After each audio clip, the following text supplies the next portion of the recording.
Hey guys, what's up? Arthelon here to tell you about the epic adventures Storm had at Seattle during the MSI event, which was held in PAX. It was a really fun event in terms of just hanging out with the players and the teams there. Most notably, Virtus Pro, we had tons of fun hanging out with BKB and Septica and their manager. So shout out to them. The event itself, the games, they were all right, I guess. The venue itself was very small. It was like 50 seats with about room for 50 or 60 people standing around. So not as hype as I expected, but pretty good for the first, Heroes tournament to have forum teams at. The games themselves, which is the main part of this video, they were all right. Because it was a little disappointing because one side of the bracket was just complete North America teams, which I think was a lot more boring than having NA teams versus other regions.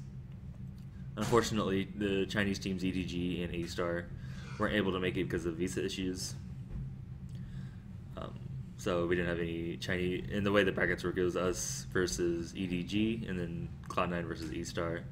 So unfortunately, those matches didn't happen. They brought in COG for EDG because they knew way ahead of time about that. But for E-Star, it was very short notice, so they didn't have time to fly out another team, which probably would have been another NA team. So who really cares, right? Our games, we faced Cognitive first. Nothing too surprising there. We 2-0'd them. Game 1 was pretty close. The Butcher game on Dragonshire. It didn't feel close playing it, but after going back and watching it, it was pretty close. Game 2 was pretty much a stomp. They ran a double tank Illid and Abathur. It was really weird. It didn't really work out. Game 2 wasn't close at all.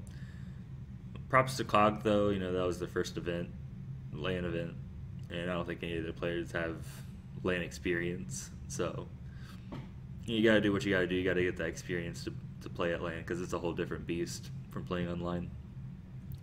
After that, since Cloud9 had a bye, we faced them.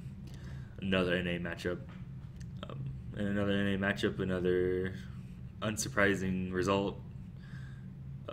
It was a 2-0 by us, but it was pretty close games.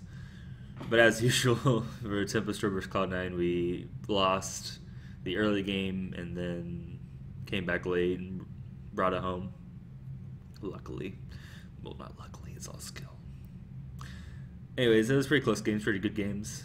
Props to Cloud9, they really stepped it up with Fan being there from their WCA performance at LAN. I think they did a lot better this time around.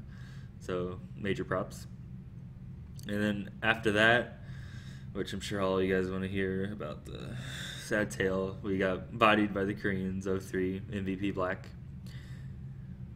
Although, to be honest, I don't think it's that surprising of a result.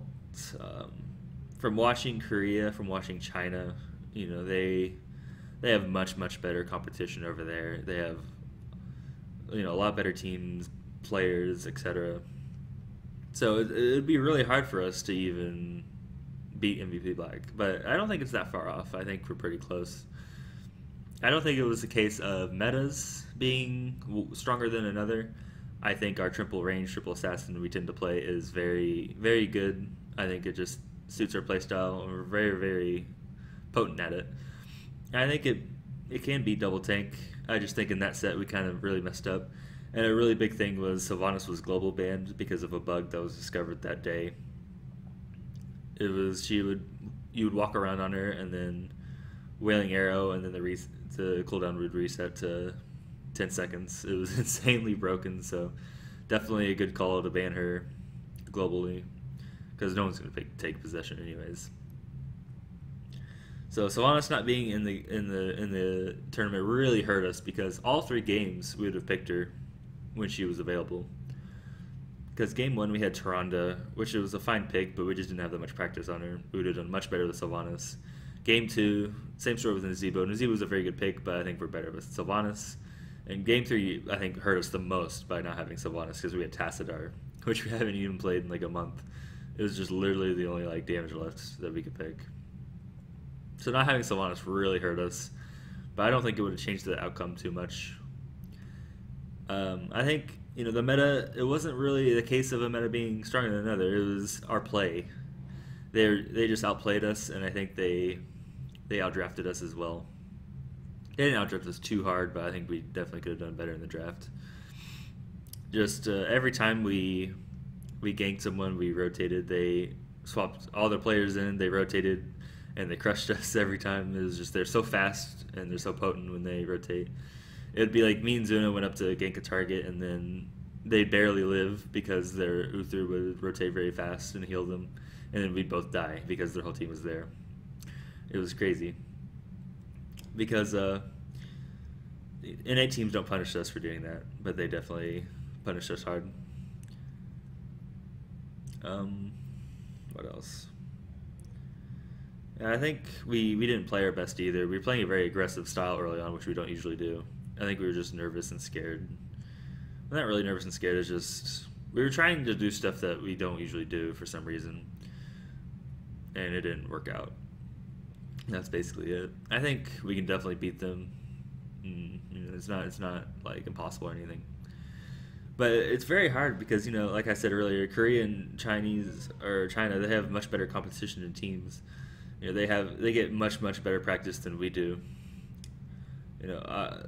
Our major competitor is Cloud9, and not to say Cloud9's bad or anything. They're a good team. It's just over there, they have 5 different teams that are on the same level and much better than any of the other NA teams besides like us and Cloud9.